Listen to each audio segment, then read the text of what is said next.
Audio Jungle.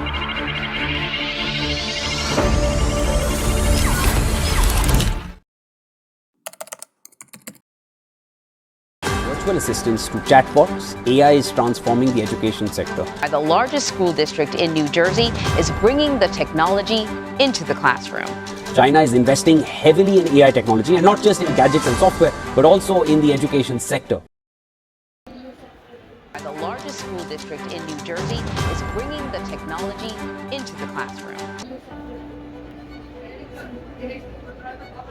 শোন না, আমাদের না বিএনএস প্রেজেন্টেশনের কথা ছিল। হ্যাঁ, তাহলে চল আমরা ম্যামের কাছে চল। আসসালামু আলাইকুম ম্যাম, আমাদেরকে সময় দেওয়ার জন্য আপনাকে অসংখ্য ধন্যবাদ। ম্যাম, আমরা আপনার সাথে কথা বলতে এসেছি শিক্ষাক্ষেত্রে আমাদের প্রযুক্তির অবদানটা কি এটা জানার জন্য। তো ম্যাম, আপনি পড়াশোনা করছেন, অনেকদিন ধরে টিচিং প্রফেশনাল আছেন, তো আগে আপনার পড়াশোনার ক্ষেত্রে যে সিস্টেমটা ছিল আর এখন যে সিস্টেম আছে তার মধ্যে পার্থক্য কি আছে? ওয়ালাইকুম আসসালাম। আমি খুবই খুশি হয়েছি যে তোমরা এরকম গুরুত্বপূর্ণ একটা বিষয় নিয়ে আলোচনা করতে এসেছো। তো তোমরা জানতে চাচ্ছ যে শিক্ষাক্ষেত্রে প্রযুক্তির ব্যবহার এবং এটা হচ্ছে যে কতটা পরিবর্তন আসছে, প্রযুক্তির ব্যবহার শিক্ষাক্ষেত্রে কতটুকু পরিবর্তন আসছে। তো আমি আমার ছাত্র জীবনের কথা বলি আর তোমাদের ছাত্র জীবনের কথা, তো এখানে পার্থক্যটা আসলে অনেক বড় একটা পার্থক্য আছে। আমি যদি তোমার সাথে আমার এক্সপিরিয়েন্স শেয়ার করি, আমাদের সময় আমাদেরকে শুধুই বইয়ের উপর নির্ভর করতে হতো, আর শ্রেণীকক্ষে শিক্ষক যে পাঠদানটা করতে সেখান থেকে আমরা শুধু জানতে পারতাম যে আমাদের সিলেবাসে কি আছে। তো আমাদের ওই সময় কোনো কিছুর জন্য কোনো অনলাইন প্ল্যাটফর্ম ছিল না, টিচার এবং ছাত্র শিক্ষকের কোলাবোরেশনের জন্য, আমরা কমিউনিকেশন করার জন্য। তো আমাদের পুরো কন্টেন্টের জন্য আমাদের আসলে বই এবং শিক্ষকের পাঠদানের উপরে নির্ভর করতে হতো। তারপর আমরা যদি এডিশনাল কিছু করতে চেতাম, কোনো টপিক না বুঝলে যদি আরো ফার্দার স্টাডি করতে চেতাম, তার জন্য আমাদেরকে লাইব্রেরিতে যেতে হতো, অনেক ভারী ভারী বই নামায় খুঁজে খুঁজে কন্টেন্ট বের করে করতে হতো। তারপরে শেখার জন্য সেই নোটটা আমরা কিভাবে নিয়ে আসবো, হাতে লিখে আমাদেরকে নোট করতে হতো, এবং তারপরে তো শেয়ার করবো কি করে ফ্রেন্ডের সাথে, সেই আমার ফটোকপির দোকানে গিয়ে ফটোকপি করে নিতে হবে। তো সেটার রেসপেক্ট যদি তোমাদের কথা চিন্তা করো, তোমরা এখন বিভিন্ন অনলাইন প্ল্যাটফর্মে থেকে সাহায্য নিতে পারতেছো, গুগল করতে পারতেছো, যে কোনো কিছু দরকার বলে বিভিন্ন ই লার্নিং প্ল্যাটফর্ম আছে, যেমন মুক্তপাঠ, 10 মিনিটস স্কুল, এখান থেকে তোমরা পড়তে পারছো। তারপরে হচ্ছে তোমাদের চ্যাট জিপিটি আছে, এটা খুব একটা সুবিধা হয়েছে। এই তো আমাদের সময় এই সুবিধাগুলো ছিল না, আসলে আমার অনেক সুবিধা ম্যাম, শিক্ষার্থীরা প্রযুক্তির মাধ্যমে কি কি সুবিধা পাচ্ছে বলে আপনার মনে হয়? আমার মনে হচ্ছে তোমাদের এখন কোনো লিমিটেশন নাই, তোমাদের হচ্ছে যে স্কাই ইজ দ্য লিমিট। তুমি যে কোনো কিছুর জন্য পড়তে চাচ্ছ, কোনো কিছু এক্সপ্লোর করতে চাচ্ছ, তোমরা গুগল করতে পারছো।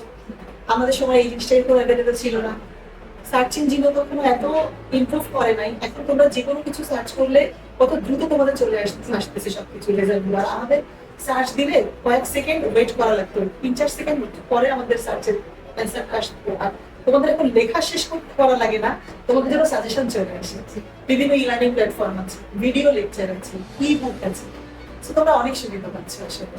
তারপরে হচ্ছে তোমরা যদি কোনো কিছু কন্টেন্ট নিতে চাচ্ছ, কোথাও কোনো একটা কিছু পেলা, তোমরা তোমাদের মোবাইলের স্ক্যানার দিয়ে স্ক্যান করে দিচ্ছ, তারপরে ওটা খুব একদম চোখের পলকে সবার সাথে শেয়ার করে দিচ্ছ।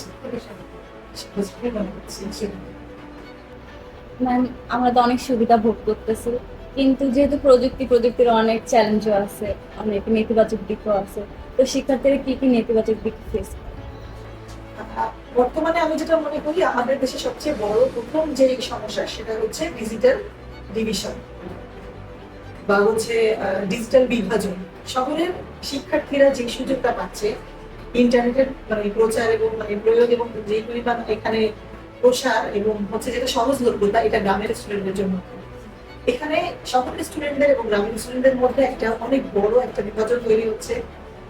আরেকটা জিনিস আমি যেটা মনে করি যে এখন কন্টেন্ট এত বেশি অ্যাভেলেবল, সো অনেক শিক্ষার্থীরা আসলে মনোযোগ ধরে রাখতে পারে না, এত কিছু তাদের সামনে এসে উপস্থিত হয়। তো এই জন্য এখানে দেখা যাচ্ছে মনোযোগের ঘাটতি হচ্ছে, ফোকাস নষ্ট হয়ে যাচ্ছে অনেক সময় শিক্ষার্থী। আরেকটা জিনিস হচ্ছে যে শিক্ষার্থীরা অনেক বেশি নির্ভর হচ্ছে প্রযুক্তির উপরে।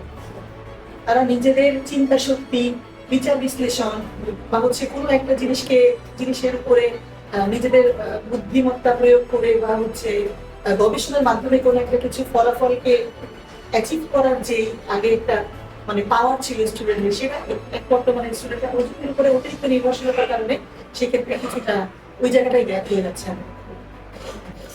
ম্যাম, আমি জানতে চাই আপনার মতে প্রযুক্তি শিক্ষাক্ষেত্রে ভবিষ্যতে কতটুকু উন্নতি সাধন করতে পারে? যদি প্রযুক্তির সঠিক ব্যবহার করা যায় তাহলে আসলে এটা অভূতপূর্ব এবং অনেক বেশি একটা উন্নতি নিয়ে আসবে। যেমন হচ্ছে আমি মনে করি যে আর্টিফিশিয়াল ইন্টেলিজেন্সের মাধ্যমে ভবিষ্যতে খুব শীঘ্রই কিছু কিছু হয়তো বা শুরু হয়ে গিয়েছে, আর ভবিষ্যতে আরো এটা সহযোগী মানে সাহায্য হবে যে স্টুডেন্টের জন্য পার্সোনালাইজড একটা লার্নিং তৈরি করবে, যে কোন স্টুডেন্টের জন্য কেমন শিক্ষা ব্যবস্থা দরকার, বা একটা স্টুডেন্টকে তার জন্য একদম স্পেশালাইজ, তার কোন জায়গায় দুর্বলতা আছে, তাকে কোন জায়গাটাতে ফোকাস করতে হবে, এভাবে একদম পার্সোনালাইজড একটা লার্নিং এর ব্যবস্থা হবে। তারপরে হচ্ছে অগমেন্টেড রিয়েলিটি, ভার্চুয়াল রিয়েলিটির মাধ্যমে আসলে শিক্ষার্থীরা আরো যে কোনো বিষয়ের উপরে আরো ভালোভাবে শিক্ষা গ্রহণ করতে পারবে। এবং এক্ষেত্রে আমি তোমাদের ড্যাফোডিল বিশ্ববিদ্যালয়কে আমি খুবই মানে অগ্রগামী দেখি। তোমাদের জন্য ড্যাফোডিল বিশ্ববিদ্যালয়ে বিভিন্ন ল্যাব আছে, যেমন হচ্ছে natural language processing lab, AR VR lab, fab lab, media lab. এই সমস্ত ল্যাবের মাধ্যমে কিন্তু ড্যাফোডিল তোমাদেরকে প্রোভাইড করছে যে তোমরা আসলে এই সমস্ত ল্যাবের সাথে সংযুক্ত হয়ে একদম হাতে কলমে একটা কাজকে শিখো। এই ব্যাপারে আমি আসলে ড্যাফোডিলকে অনেক বেশি সাহায্য করছি। জি ম্যাম, আপনাকে অসংখ্য ধন্যবাদ আপনার মূল্যবান সময় আমাদেরকে দেওয়ার জন্য। আমরা অনেক কিছু শিখতে পারলাম। আমরা আশা করি যে শিক্ষার্থীরা আপনার এই কথার মাধ্যমে অনেক কিছু জানতে পারবে। আমিও তোমাদেরকে অনেক ধন্যবাদ।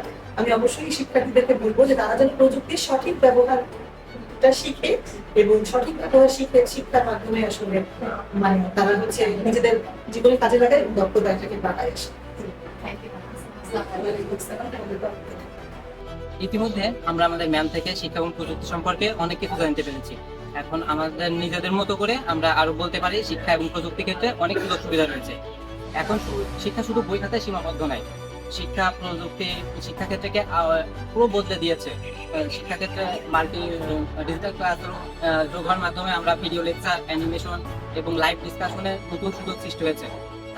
অনেক ক্ষেত্রে আমরা ক্লাসে বসে সকল কিছু বুঝতে কষ্ট হয়ে যায়, কিন্তু এখন অনলাইন প্ল্যাটফর্মের যুগে এসে আমরা বিভিন্ন অনলাইন কোর্স, টিউটোরিয়াল এবং ই লার্নিং এর মতো প্ল্যাটফর্মগুলোতে অনেক রিসার্চ পেয়ে থাকি, যেগুলোতে আমরা সহজেই অনেক কিছু শিখতে পারি, যা আমরা আগে কখনো কল্পনাই করতে পারতাম না। এখন আমরা ঘরে বসে বিশ্বমানের শিক্ষকদের কাছ থেকে শিখতে পারছি। অন্যদিকে অতিরিক্ত প্রযুক্তি ব্যবহারের কারণে মনোযোগহীনতা ও শারীরিক ও মানসিক সমস্যা। প্রযুক্তি আমাদের শেখার সুযোগ বাড়িয়েছে, কিন্তু অন্যদিকে অতিরিক্ত প্রযুক্তির এবং ইন্টারনেট ও মোবাইল ফোন ব্যবহারের কারণে মনোযোগহীনতা কমছে।